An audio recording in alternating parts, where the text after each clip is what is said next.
திருமூலரின் திருமந்திரம் 441. 13. அனுக்கிரகம். அனுக்கிரகம் என்பது அருளுவது. சிவனது ஆணையை தாங்கிச் சதாசிவன் சீவர்களை பிறப்பினில் செலுத்தி மலநீக்கம் பெற அருள்கிறான் என்பது இப்பகுதியில் கூறப்படுகிறது. 8 திசையும் எரிகின்ற காற்றோடு வட்டத்திரையனல் மாநிலம் ஆகாயம் ஒட்டி உயர்நிலை எனும் இக்காயப்பை கட்டி அவிழ்ப்பான் கண்ணுதல் காணுமே.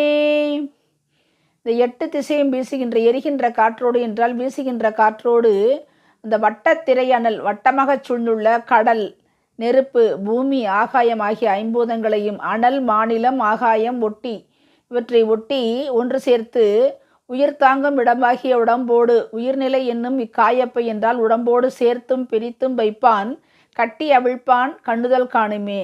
இந்த கட்டி அவிழ்ப்பவன் சதாசிவமூர்த்தி என்னும் இறைவனே ஆவான்.